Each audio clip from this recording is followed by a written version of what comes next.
بسم اللہ الرحمن الرحیم۔ آج کے اس ویڈیو لیکچر میں ہم ایم ایس ورڈ میں فونٹ کے متعلق جانیں گے۔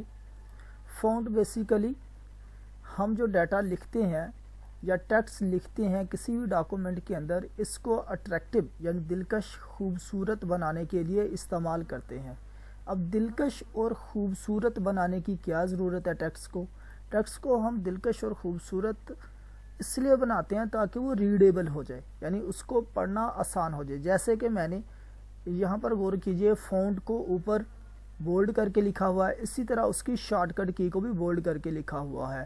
تو اب آسانی سے ہم ریڈ کر سکتے ہیں کہ یہ فونٹ ہے اور یہ فونٹ کی شارٹ کٹ کیا اور یہ نیچے کچھ ٹیکسٹ لکھا ہوا ہے۔ اگر اسی ڈیٹے کو میں اٹھا کر اسی طرح جیسے یہ والا گرامر اس میں لکھا ہوا ہے، اسی طرح فونٹ کو لکھ دیتا کہیں پر بھی، تو پھر یہ پڑھنا میرے لیے مشکل تھا۔ یا اسی کے ٹیکسٹ سائز کو میں کم کر دیتا ہوں اور اس کے بولڈنس کو بھی ختم کر دیتا ہوں۔ اب یہ پڑھنا میرے لیے مشکل ہو گیا، جبکہ پہلے پڑھنا کیا تھا؟ آسان تھا۔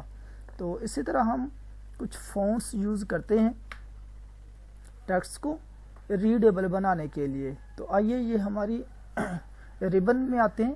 ریبن کے اندر یہاں پر کلک کرتے ہی فونٹ سائز کے ساتھ ہی مختلف قسم کے ہمیں فونٹس مل جاتے ہیں۔ ان میں سے جو ہمیں مناسب لگے اپنے ٹیکسٹ کے حساب سے وہ ہم لوگ یہاں پر سلیکٹ کر سکتے ہیں۔ یہاں پر چونکہ میں نے ابھی کسی کو کچھ سلیکٹ نہیں کیا، تو آئیے میں گو بایونڈ کو سلیکٹ کرتا ہوں۔ سلیکٹ کرنے کے بعد یہاں پر میں گو بایونڈ کو یوں ہی میں نے سلیکٹ کیا، آپ دیکھ رہے ہوں گے اس کا جو فونٹ ہے وہ کون سا چل رہا ہے؟ ایریل، اور سائز اس کا کیا ہے؟ 10.5۔ تو میں کیا کرتا ہوں، اس کا فونٹ جو ہے وہ ٹائم نیو رومن کر دیتا ہوں اور اس کا سائز جو ہے فونٹ کا وہ 20 کر دیتا ہوں۔ تو دیکھیے اب اس کو پڑھنا ایزی ہو گیا ہوا ہے۔ تو اسی طرح ہم اپنے پیراگراف کی یا کسی بھی ٹیکسٹ کی جو سیٹنگ ہے اپنے فونٹ کا یوز کرتے ہوئے اس طرح سے کرتے ہیں کہ ہمیں پڑھنے میں آسانی ہو جائے۔ امید ہے آپ لوگوں کو فونٹ کی سمجھ آ چکی ہوگی۔ مزید آپ لوگوں کا کوئی کویشچن ہو تو آپ لوگ اسے کمنٹ باکس میں کمنٹ کر سکتے ہیں۔ اور اس کی شارٹ کٹ کی میں نے آپ کو سامنے لکھی ہوئی ہے۔ تو شارٹ کٹ کی کو یوز کرنے کے لیے میں نے کی بورڈ کا سہارا لیا ہوا، کی بورڈ پکس کا۔ تو یہاں پر یہ کنٹرول بٹن ہے جی ہمارا CTRL کی بورڈ کے اوپر لکھا ہوا ہے، جو ہم دیکھ سکتے ہیں یہ والا کنٹرول کارنر کے اوپر۔ اس کے علاوہ یہی کنٹرول بٹن جو ہے ادھر بھی کارنر کے اوپر موجود ہے، کی بورڈ کے لیفٹ اور رائٹ دونوں پر ہی باٹم سائڈ پر موجود ہوتا ہے۔ اب میں اسی بٹن کو دباتے ہوئے پریس کرتے ہوئے ایک انگلی کے ساتھ، تو ساتھ میں کس کو پریس کروں گا؟ ڈی کو، تو ایک ڈائلاگ باکس اوپن ہوگا فونٹ کا۔ آئیے اس کو اپلائی کر کے دیکھتے ہیں۔ کنٹرول پلس میں نے ڈی کیا تو کیا ہوا؟ ایک فونٹ کے نام کا ڈائلاگ باکس جو ہے میرے سامنے اوپن ہو چکا ہوا ہے۔ اب یہاں پر آپ لوگ دیکھ سکتے ہیں آسانی کے ساتھ کہ یہ فونٹ لکھا ہوا ہے جہاں پر اس وقت میرا ماؤس ہے جی۔ تو یہاں سے بھی ہم لوگ کیا اپنا کوئی بھی فونٹ جو ہے وہ سلیکٹ کر سکتے ہیں۔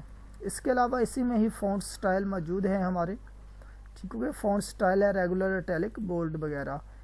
تو اس طرح اس کا فونٹ سائز یعنی ڈفرینٹ جو فونٹ سے متعلق چیزیں ہیں وہ اس کے اندر موجود ہیں۔ اس کا فونٹ سٹائل بولڈ ہے، سائز ہے، اس وقت جو ٹیکسٹ ہمارا چل رہا ہے، ٹھیک ہے جی، یہ اس کے متعلق بتا رہا ہے کہ یہ سلیکٹ ہوا ہوا ہے ان میں سے، جس پر میرا کہہ لیں کہ کرسر ہے اس وقت۔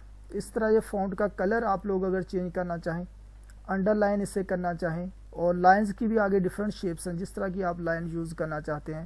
انڈر لائن جو آپ نے لائن لگانی ہے اس کا کلر بھی آپ لوگ یہاں سے سلیکٹ کر سکتے ہیں۔ اسی طرح مختلف ایفیکٹس جو ہیں آپ لوگ لگا سکتے ہیں۔